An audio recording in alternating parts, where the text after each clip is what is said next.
Hello, this is Michael Eure, and I'd like to invite you to the Michael Eure Show, featuring student hosts and very special guests talking about a variety of interesting topics. You can find us on the Eagle Stream YouTube channel.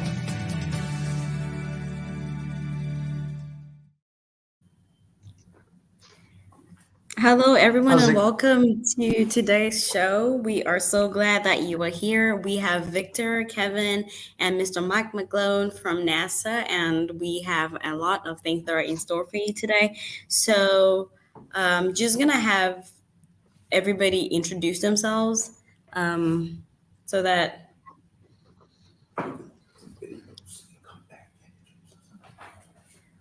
So before we introduce ourselves, we're going to have a video from the Care Center and Career Services. And then after that, we're going to dive right into introductions.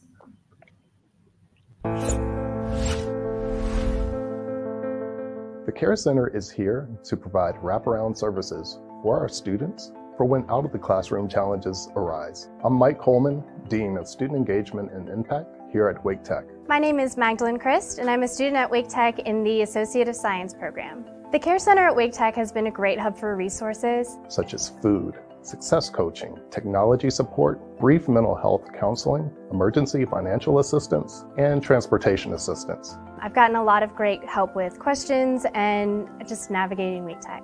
If I'm ever having a tough day or a tough time in class, the student success coaches are always there to help me whenever I need it. Students can connect with us by visiting one of our locations, online at our website, or by email. So to my fellow students, if you ever need help with anything, the Care Center is your one-stop shop, and I highly recommend. And most importantly, we are here to support our students and make sure that they soar.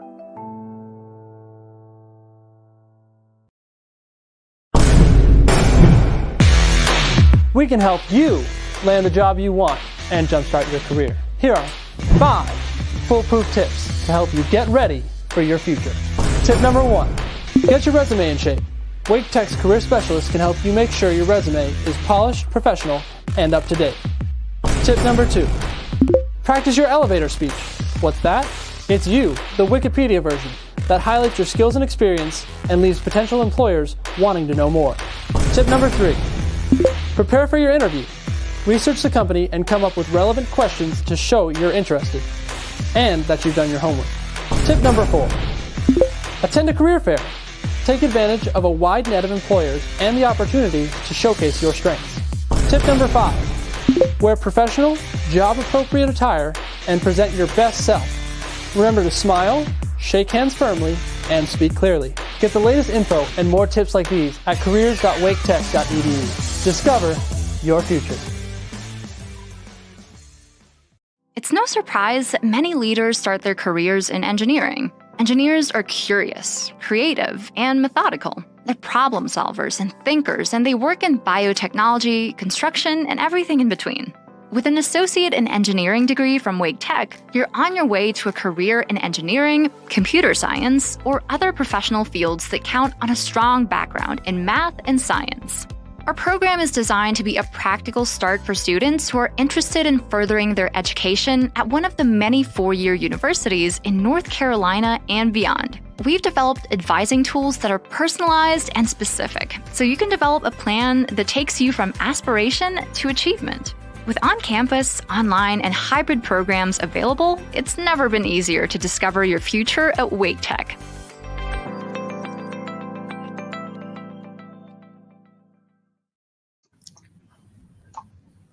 How's it going, everyone? I hope you enjoyed this quick informational videos, informative videos.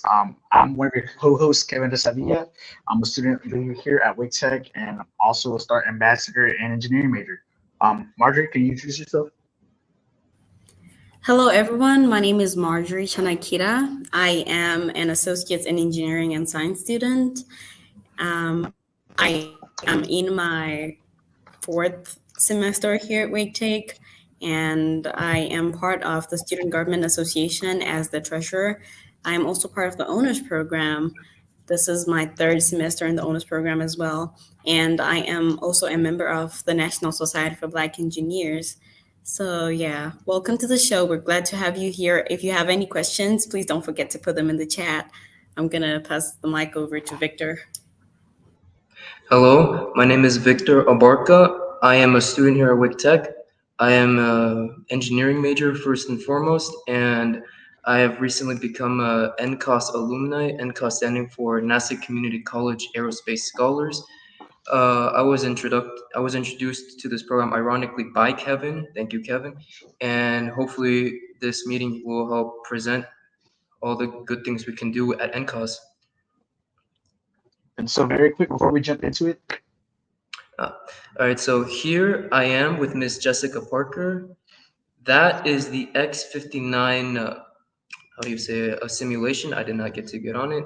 That is my NASA certificate, or just the front cover.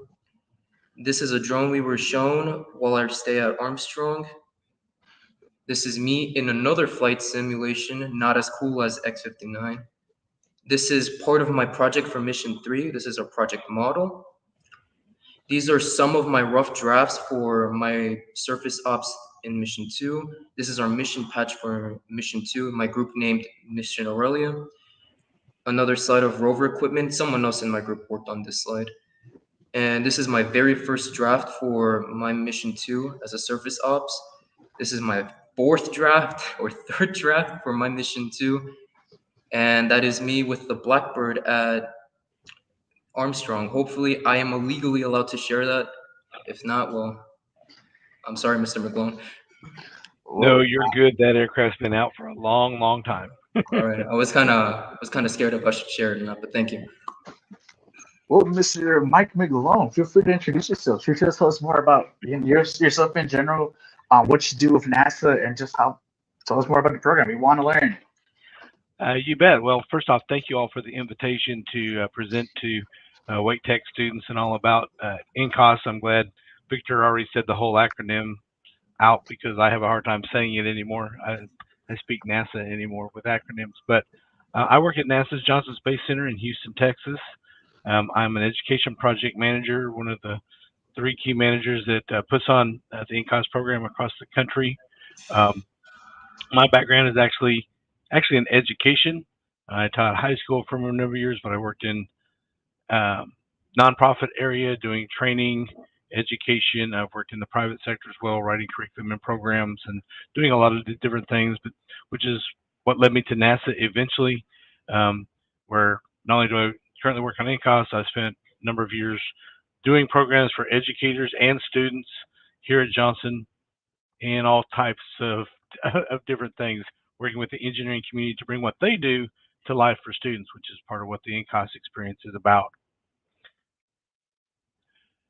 I know that you kind of said post questions in the chat, and I know the host will jump in with any questions as we go along, but so I'll stop for a moment here before I jump into telling you more about NCAS.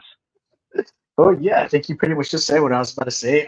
For anyone watching, please feel free to post any questions or comments in the chat. Let us know what you think. Let us know anything that you want to know. And while we have Mike here, I'm sure he can answer any questions for you, as well as Victor, who can give you the student perspective. So please remember it. And now, Mr. Mike McGlone, feel free to get started into your slides. Oh, you bet. And thank you, Kevin. And again, I want to share a few things, try to stop every now and then with questions because I know you're going to have some. And I think Kevin will help me monitor the chat. And Victor, I want to throw a few things to you for your personal insight. I love having a former, I shouldn't say former, I should say NCAS alum here to help me with this. This is fabulous. So thank you.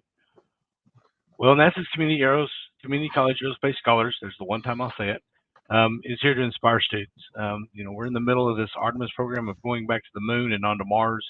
And our job in the department I work in called OSTEM, the Office of STEM Engagement, is here to inspire you to join us in that adventure.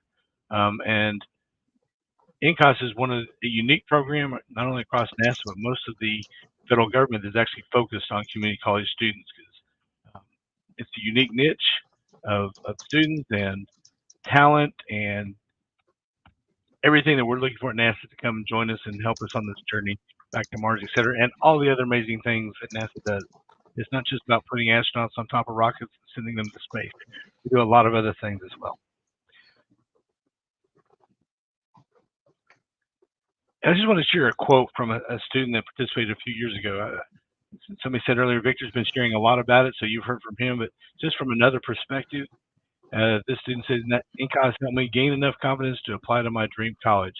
Just one of many stories we hear about folks that go to NCAS have a wonderful experience, help meet some of those goals.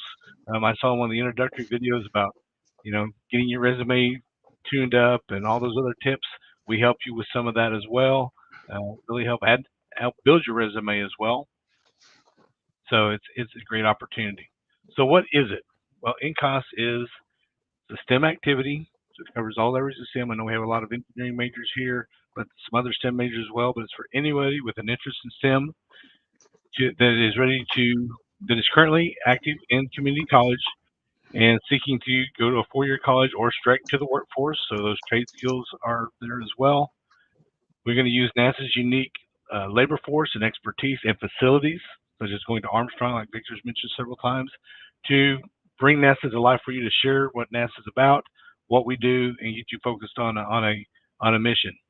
So we divide it up into three parts. We start with our Mission 1 Discover, which is a 5-week online self-paced course that, I hate to call it a course, kind of a mini course that allows you to learn more about NASA and all the parts and things that we do across the country, from the aeronautics mission to the engineering division, science, all the different parts that NASA is made up of. After passing through that, you go on to Mission 2, called Explore, and that's the team design challenge. Saw several pictures, Victor, of his team name and patch, and the project they were working on looked like they did a mission to the moon, which is one of the options that the team does to plan that mission, and all it takes to actually get somebody to the moon, or even just putting a rover on the moon, is a challenge.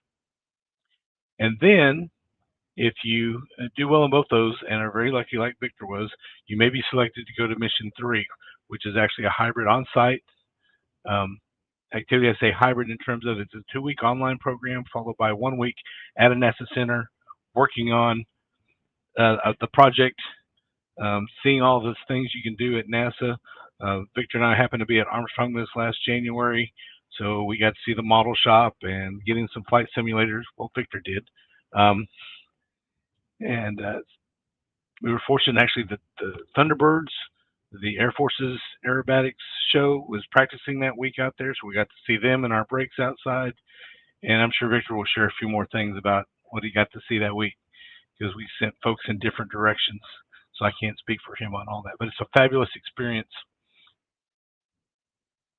Well, real quick, I guess we do have a quick question, and it's by Mr. Aqua Barbanas, who says, "Good afternoon. What are your thoughts on terraforming Mars?"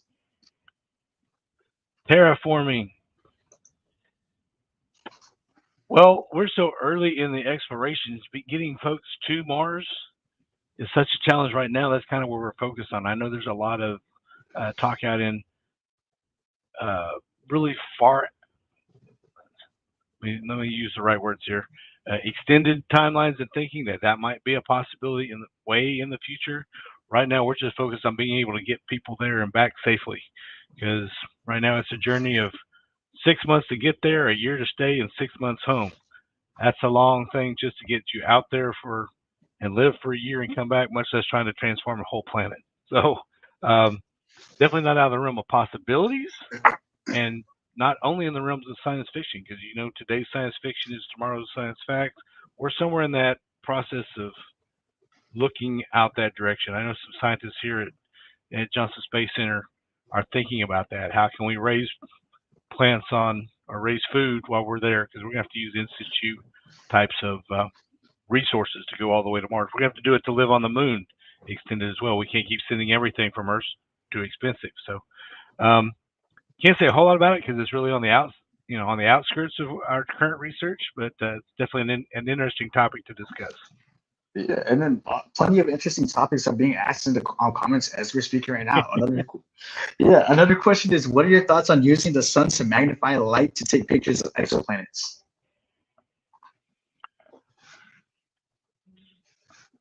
That's a very interesting thought. Actually, haven't had that ever posed to me at all before.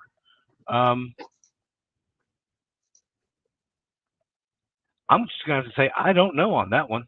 You stumped me, and I will say I am not a NASA expert, but My background is more in the physical side of things, but yeah, I'm just gonna say I don't know that one. Thanks for a great question. Yeah. Oh, great questions are always being asked, and to ask some more, just can you tell us a little bit more in depth on how these questions are that are being asked at Mission 1, Mission 2, or Mission 3 can be used at NASA, or how specifically NCAS tackles certain difficult questions such as these? Like for Mission Good. 1, do you ask questions like this to start the projects? Very good question.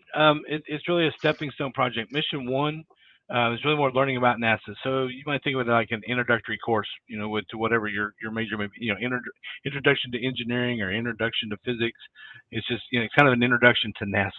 What we do in general. Once you get to Mission 2, we do work on how do we design a mission to the moon or Mars, either for humans or a rover, and what are all the conditions you have to do for that. Very basic systems engineering in terms of designing a mission.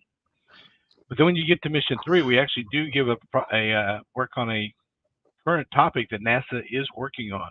The one we have been using here recently actually is with our aeronautics division, and it has to do with advanced air mobility. We know that in those areas you've probably heard over the years, Amazon is going to start delivering all their packages with drones. It's kind of working in that realm. Putting that many drones into the air causes air traffic problems. How do you fuel that? What is that going to do in terms of noise pollution, emissions, carbon footprint, all sorts of things that those actually come out. So NASA is working on new technologies to monitor that, map that, look at lots of different things. And that's actually the challenge in Mission 3 that students will work on, is identify a key component in that and come up with an idea. And sometimes those ideas do catch on, and NASA scientists have followed up with some of our teams saying, you got a really interesting idea. We want to ask you some more about your thoughts on that. So we are getting, like I said earlier, we want to inspire the next generation, but you guys got lots of ideas, and if we can tap into those, believe me, the NASA scientists are going to do that. Oh, that is definitely exciting. And, hearing you speak about Mission 2 and Mission 3, I did remember that you say Victor mentioned that it was more of a job simulation, and Mission 3 was just more of hands on the boots, or I guess boots on the ground. So someone asked, what are some of the jobs within the groups on the ground?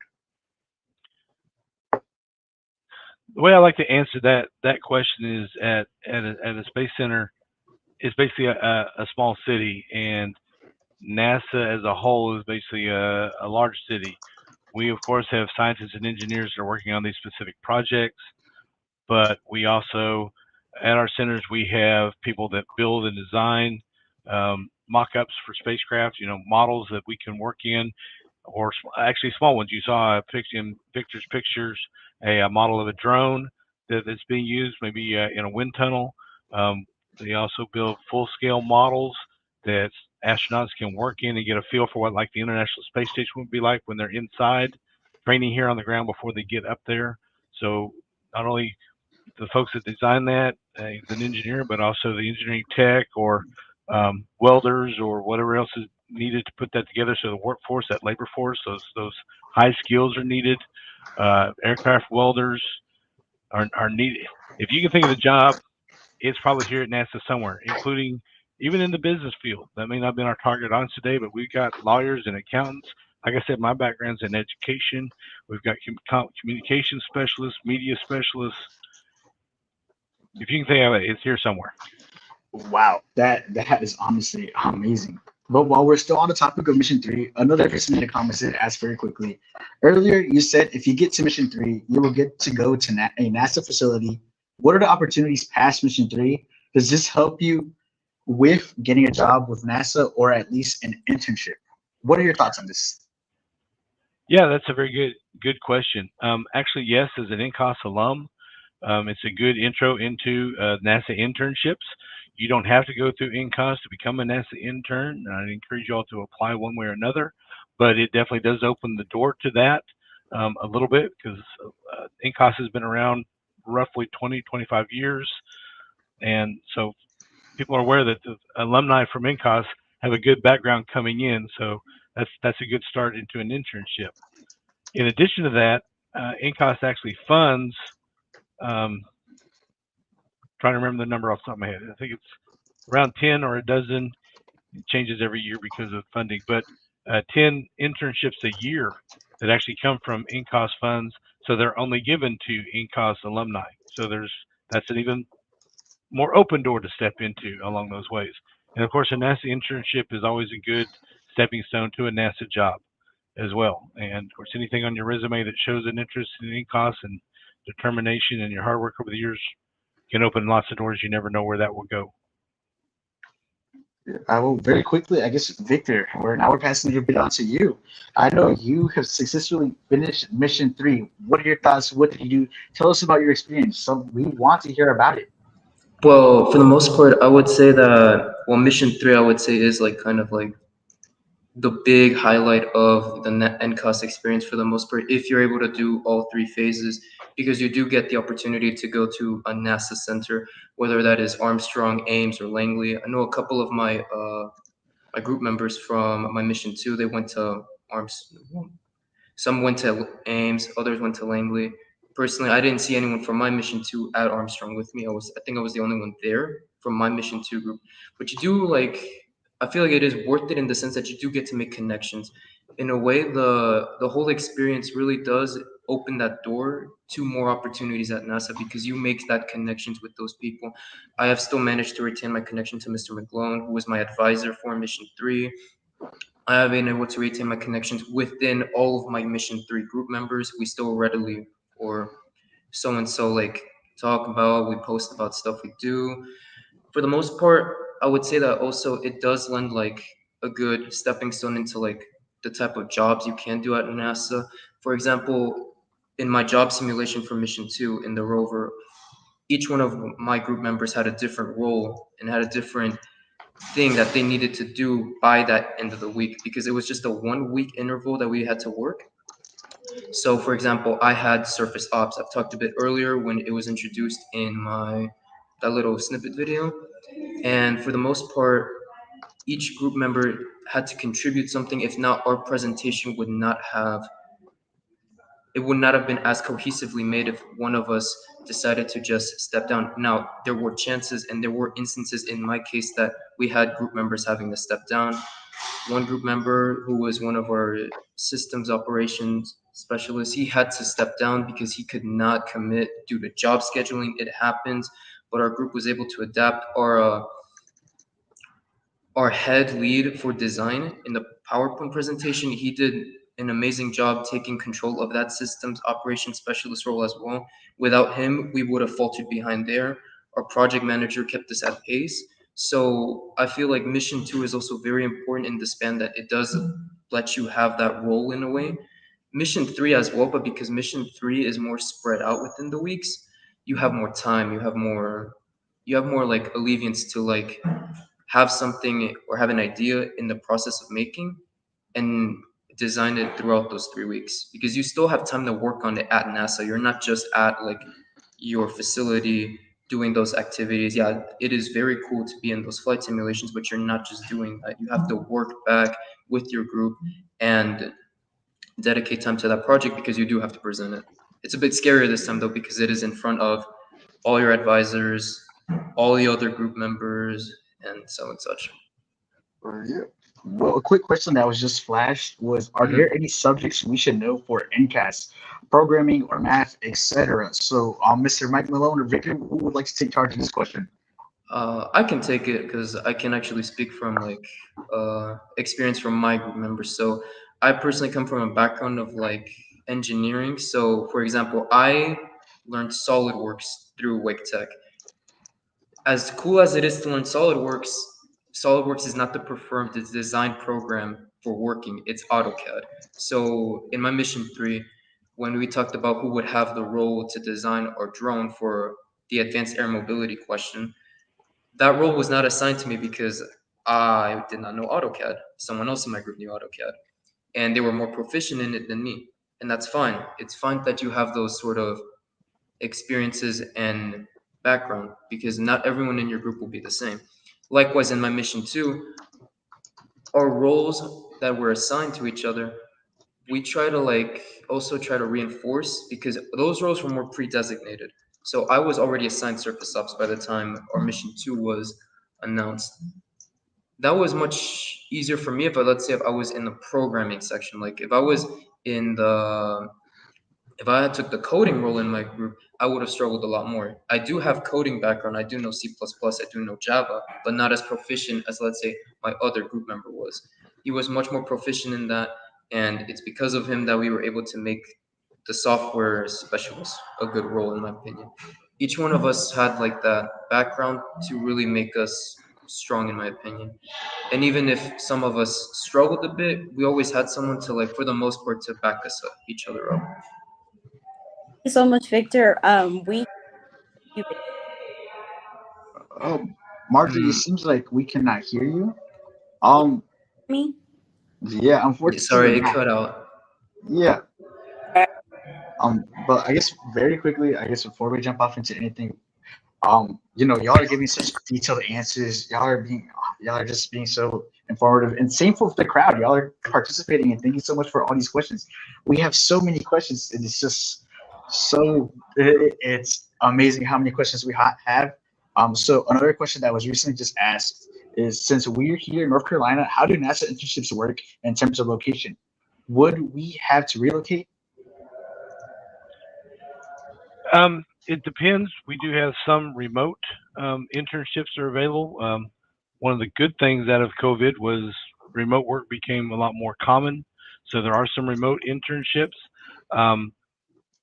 but there are also some that are definitely on one of the NASA centers, and there are 10 NASA centers around the country. You're in North Carolina, so probably the closest to you would probably be in Hampton, Virginia at NASA Langley. Or maybe Kennedy down in Florida. Sorry, I don't know my exact mileage on the East Coast, but you're probably roughly halfway between those two, at least as far as what's pretty close. But there are some remote internships available as well. And when they open each year, as offers are made, you can always apply for those that meet your needs. Oh, that is exciting. That is exciting. I just want to announce really quickly that the show will be extended from 10 to 15 minutes to follow up with these questions, because we were not expecting this many, but you know, that's not a bad thing. It's an amazing thing. Marjorie, before we got cut off, do you still have any questions? Oh yeah, I was just going to ask Mr. Mike McGlone. Can y'all hear me now? Yep, we're all good. So we have a few questions that would be helpful to everybody here. If you could just give us a breakdown of what exactly are the requirements, if there is anything specific, like a specific GPA required or number applied to NCAS, or what timeline do people, like what timeline, is it the fall, the spring? Because I saw a few questions in the chat that were asking that. And if there is a specific cutoff of a number of students from community colleges that you are looking to get, and is it only open to engineering students or people from majors outside of engineering, like anybody in STEM could do it? All fabulous questions, Marjorie, and do you want to answer those as well so everyone knows where to go and get involved? I tried sharing my screen. Can you guys see it? No. No. Okay. That didn't quite work as I thought it would. Sorry about that. Well, I can talk through them. Anyway, you do, for the eligibility requirements, you do have to be a U.S. citizen. You have to be a high school graduate. You must be at least 18 years of age. All pretty simple there. Currently attend a U.S. community college, so folks here have completed or concurrent with at least 9 hours of college STEM coursework. So that's all STEM, anything, your math classes, your science classes, your engineering classes, any tech classes you take, like Michael Sure was asking me about welding earlier. Yeah, welding is in STEM too. It's a technical trade, you know. So there's like all those fit, and that's part of the question you're asking. So anybody with a STEM background or a desire to work in STEM and have those just 9 hours, and I kind of look at that as 3 STEM classes. And if you finish your freshman work, you probably already have 3 classes covered. So probably already have that.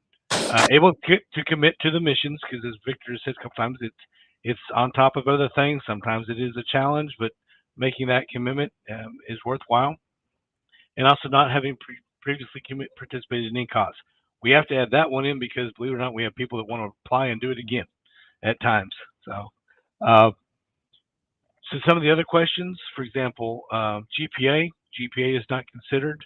The application does ask for it because it's a general application system for a lot of programs, and it is required for like internships, but we do not require it even though it is asked for. I'm trying to remember all your questions, Marjorie, if I am answering them. Yes, I think the other one was that is it only for like how many people you would want? Is there a cutoff? Like, there is currently not a cutoff for NCAS. We start last year. We are at the current session we're in the middle of. Currently, we started with roughly 750 students. I don't remember the exact number off the top of my head now. Too many numbers go through my head each day, but so we have a large number. We're going to get you started through NCAS. We want you to come and apply and do this program. And getting through Mission 1 and Mission 2, it makes you an NCAS alumni and opens those doors to you. Yes, Mission 3, I always look at it, it's the icing on the cupcake. You know, NCAS is the cupcake, Mission 1 and Mission 2, and if you're lucky, you get the icing and the sprinkles on it and get to go to like Armstrong or somewhere like Victor did. He's very fortunate there. So it's open to anybody. Again, the key part is you're currently in community college, so even someone perhaps is about ready to graduate, you can go ahead and apply. You can participate in NCAS through the next semester if you would like to, even though you may graduate and move on to what's a college in North Carolina? NC State. No preference here, just what came to mind. You can, so that's an option as well. You do want to, again, make that commitment to go through and do it. So no limit on numbers set yet. Eventually we will have a top number that we can actually accommodate. We don't think we've hit that yet. So apply if you're interested. The application process is pretty simple. I've put the link to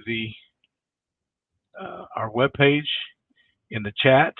You can go look there. Right now it has all the information on it because we were actually in the middle of our recruiting for the next round of sessions. It'll start in August and go through the fall semester and end roughly in January, February time period with the Mission 3.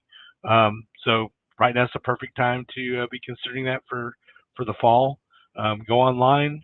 You fill out with all your name, all that general information. We'll also ask for your transcripts.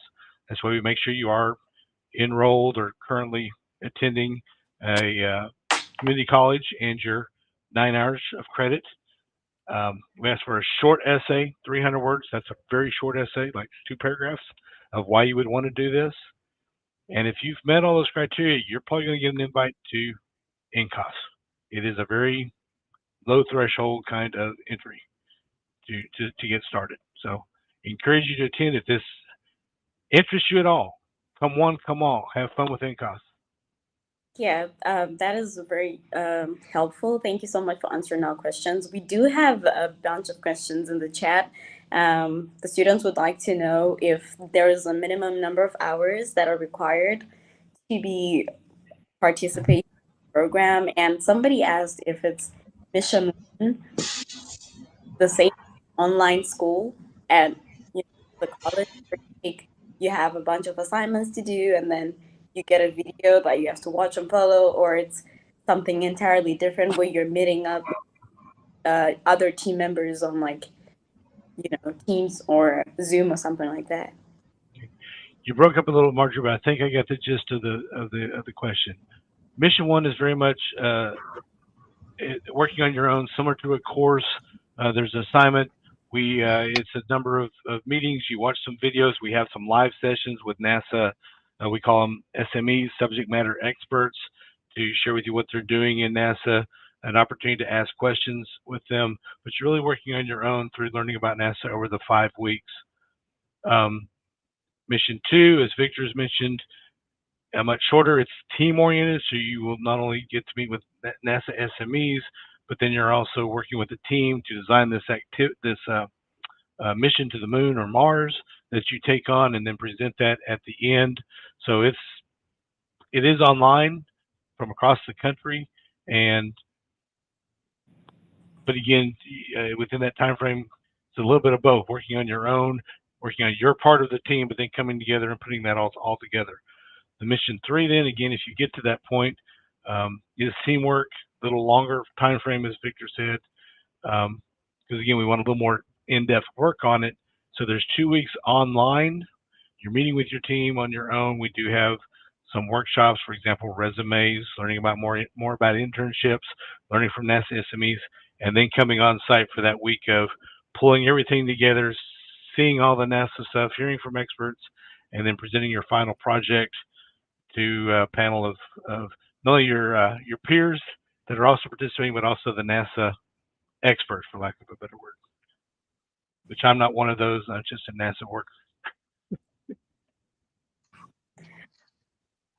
Well, one of the questions that we did see was from quote unquote Anton's vids, and it reads: if relocation is necessary to participate in mission 2, does NASA help, or will I have to live in my car? For mission 2, again, it's online. You can do it from wherever you are. Mission 1 and 2 is designed to do it wherever you're at. It does not require any kind of relocation. Mission 3 is the only one that requires some travel, and actually NASA pays for this as well.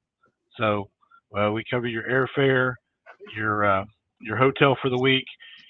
You do have to buy your own food for the week, but if you participate, you also do get a stipend for the week as well. So there's an offset there. I'll just leave it at that. No. I understand, and on top of that, this does answer one of the questions I was asked earlier. And one of the questions I was asked earlier is: does this program cost money to participate in? And if so, how much? And I believe you said it's pretty much off. Yeah, pretty much. Biggest cost to you is your time to do it, and then if you do get to mission 3, NASA covers most of your costs except for food. We do pay a stipend to that. During travel, because actually they're full government, not just NASA's, but full government travel regulations, participants have to pay a few fees up front, like your baggage fees if you have a baggage fee on the airline you travel, but we reimburse you for that. So there may be a little out-of-pocket cost, but reimbursement as well. So I want to be perfectly clear about all the little parts. But that's only if you get all the way to mission 3. Again, mission 1 and 2, that cupcake part, the majority of it is all free of charge, other than your time. So I noticed that another one of the questions was they were asking us just about the course load, and someone said it's NASA. There's a lot of math probably. What is your opinion on that? Actually, I'm going to toss this one to Victor, if I might. So how much math there is in the course, or is that the question? No, it's just a comment. It reads, it's NASA. There's a lot of math probably. So what is your opinion on that? All right. So personally speaking, I don't think for mission 1, there is almost no math necessary required, if I'm being honest. Mission 1 for the most part is just learning about the program, learning about NASA first and foremost. You have to make an infographic. I made mine on the International Space Station.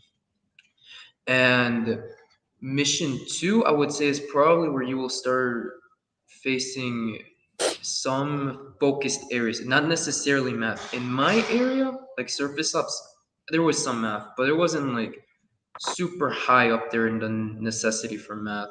Like I was just estimating like planned routes on the lunar surface using JMORS, a program that I learned of at NASA, or I used maybe some maps from the Lunar and Planetary Institute.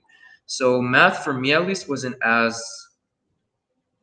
important in a way. It's there, but it's not as present as some would probably think. In other areas though, probably if you're designing the rover, because you have to design it by dimensions. I know my group member, she had to design that from scratch basically, and there's just a lot more there's a lot more than just math. It's mostly, I would say, just critical thinking for the most part.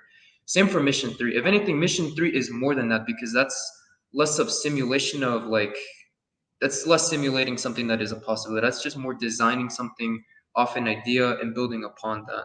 So designing that based off like by values of math or such, that really wasn't as present for my group. Our drone that we designed was based on rescue operations, and that was mostly all conceptual. That wasn't very math heavy for the most part. It was just mostly like we need a design for it, we need an idea, and we need to put it on the presentation. That was, most of the work done we did. Well, that sounds very exciting. Marjorie, I did not mean to cut you off. You can continue. I know we're good. We're good. It is just so many people, excited. This is the first one that we've had people really with us, and we're really thankful for Mr. Mike McGlone for being here, answering all the students' questions. Unfortunately, we're kind of running out of time, so we're trying to pick up the most important questions together, and we're really grateful again to have you here. So, Kevin, if we have the burning questions, we should probably ask those right now. So Well, before I jump into the burning questions very quickly, I just want to thank everyone for their participation. It has been amazing. It has been phenomenal. Thank you, Mr. Mike and Mr. Victor here for helping us out and be willing to participate. We will definitely ask you to come back to another show in the future. I guess, very quickly before we jump into an end or anything like that, there are a few questions that are still being asked, and I guess there is some big questions that I've noticed. Some people are asking, what term is this being done? Is it in the summer, the spring, the fall? The second question from there would be, hey, is this application open now? Is it open? And I know you said U.S. citizens can, it's only open for U.S. citizens, anyone who is done in the community college. But can you just, add on a bit to those other questions that I previously asked, just the terms, and when does the application typically open? Okay, all good questions. One, we are currently open. If you go to the website that I posted earlier, and I'll be happy to post it again, that'll link you to the application site. It's through something called STEM Gateway, which is NASA's application process for all things at NASA. You use it for internships, you use it for NCAS, and all sorts of other activities as well. But it'll lead you through that process. Opens now, closes in June 10th, so you've got a little bit of time, but don't procrastinate. Maybe you want to wait to get to your finals, but then get on your NCAS application. I get that. We do this twice a year, so we are recruiting right now through June. That is basically for we call it the fall semester. It starts in August, so that may be late summer for you, because this is a nationwide program, and not everybody's on the same schedule nationwide, so it's hard to nail it down to summer, spring, or fall. But we start in August, and it runs, like I said, till June or not June. January and February, and then that's what we call our Schedule A. And then our Schedule B, we will open up again. You may be saying, Mike, I can't do it this upcoming semester. I'm busy. I got to do this. Well, we'll open up another round in October for recruiting, and then it runs from February through August, doing the missions in that time frame. So we do this twice a year. You can apply for either one. Again, so long as you meet those requirements, like I said earlier. U.S. citizen, currently attending a community college. So, Kevin, I saw you kind of flexing earlier. You're getting ready to graduate. You're kind of limited to this next go around if you want to do it. So, yeah, you'll definitely see my application in here. Unless you maintain a concurrent enrollment, and I have seen students, do that, and that would keep you eligible as well during that time. So we are open. Go apply now, or again, there's another cycle that will come up opening in October for the later in 2025. I think that covered all the questions, Marjorie. Yes. Also, just for everybody who's watching us online right now, if you like the link to the website that Mr. Mike is talking about, we will have that put for you in the chat. And also, to those who would like to know more about the program, Victor here is his personal email as well. And you can also contact Mr. Michael Eure, and he will definitely have more information. So we're really glad that people are trying to, get to know more about this, and people are excited for this. Thank you so much. Additionally, if y'all have any questions on the student side, I don't need to put Victor on blast, but he did provide his email. If you had any personal questions about just the student experience, always feel free to reach out to Victor. He's a student here at Wake Tech. He will be graduating as well this spring, so hands up for him. But he is still open to questions as well, along with Mr. Eure and Mr. Mike McGlone. But yeah, it's just thank you very much for everything. And our show did go over time by 15 minutes, which is phenomenal. And so before we end it now, this may be for real. I mean, no, this will be for real. The last question, and it reads: we have now asked 3 times. How much time does it take per week to be involved in these NCAS programs? I mean, That's a good question. Let me give you the official version, then I'll let Victor give you the student experience version. We in Mission 1, we estimate it's roughly 5 hours a week for those 5 weeks, roughly. During Mission 2, like I said, so 1 week, we think it's somewhere between 20 and 25 hours during that week, and it runs Wednesday through Wednesday. The weekend, we're taking time off as well, so you do have that break in there to keep up with work and classes, etc. And classes are still your priority. We understand that as well. So we set things up to be asynchronous with lots of recording. And then Mission 2, I already said Mission 2, 2025. Mission 3, over the 2-week online period, my guess, our estimate is 20 hours during those 2 weeks. And then the on-site, well, that's a week of 24/7. We'll let you sleep a little bit, but you do stay busy that week. Oh, yikes. Victor, can you give us just your insight on your experience? Well, personally, I agree with Mission 1's statement on our schedule. For the most part, that is 5 hours for each week. Seems about right. There's not much work aside from building that final infographic. Mission 2, however, at times it felt more than 25 hours, I'm being honest. I felt like I had to be glued to my laptop most of the day. I personally asked time off of school. I told my professor, shout out to my professors, Nara Simha Sujata over at South. I'm very grateful towards her, but I told her ahead of time I will not show up for a whole week, and I let her know like a month in advance. I let my differential equations professor, Mr. Pescosolido, know in advance too I would not be in class because I was glued to my laptop almost all day. I went through like 4 different drafts, and for the last day, I know the slide wasn't shown, but I did share it. My project manager last minute wanted to put a thermoelectric generator into the rover, and that made us stay up until like 2 on my end. Most of my group was Pacific, so they stayed up until like maybe 11, 12. I stayed up until like 2 or 3, and I had to wake up at like 6 or 7 the next day, so that really sucked for me to present. So hour-wise for Mission 2, that felt more than 25 hours. Mission 3 feels more accessible hour-wise, except for that last week. That last week, like Mr. McGlone said, 24/7, you will be working. I don't think there wasn't a day where we weren't working or where we weren't doing something important or something towards that final presentation. Well, I guess that pretty much just answers the questions that were previously being asked. Thank you, everyone, for your patience, for your participation, and thank you, Mr. Mike McGlone, for your time. Thank you, Victor, for your time. You will definitely start seeing Wake Tech applications after this. And so just very quickly to end it all off, thank you, everyone. Remember, applications are open now, and you will once again have a chance sometime in the fall semester. Closing statements now. Victor, before we close off, do you want to say something, anything real quick? I would like to thank Mr. McGlone for because I reached out to him and he accepted this invitation. I'm very grateful, Mr. McGlone, for your time and all the effort it took to set this up. So I would like to quickly shout out Mr. McGlone.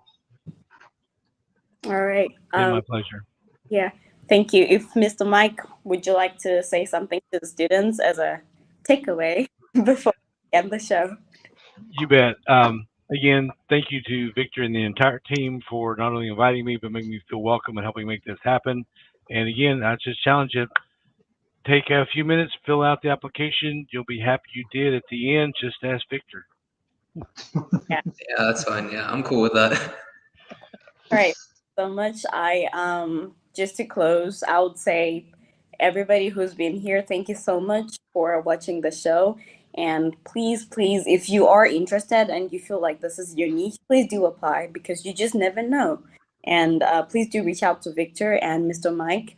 The link, if you still have more questions, I see people still look very interested. You can reach out to Mr. Mike and also to Victor as well. And if you have additional questions, Mr. Michael Eure will be there, and he can be your point person if you have any more questions. And closing off, if you want to meet Mr. Michael Eure, you'll find them in the Care Center at North. That's in Building B, downstairs, where there's student lounge. So you'll always find them there. And to all engineering students, I'm bet most people here are engineering students. Mr. Michael Eure, if you didn't know him, he is one of the success coaches for engineering students.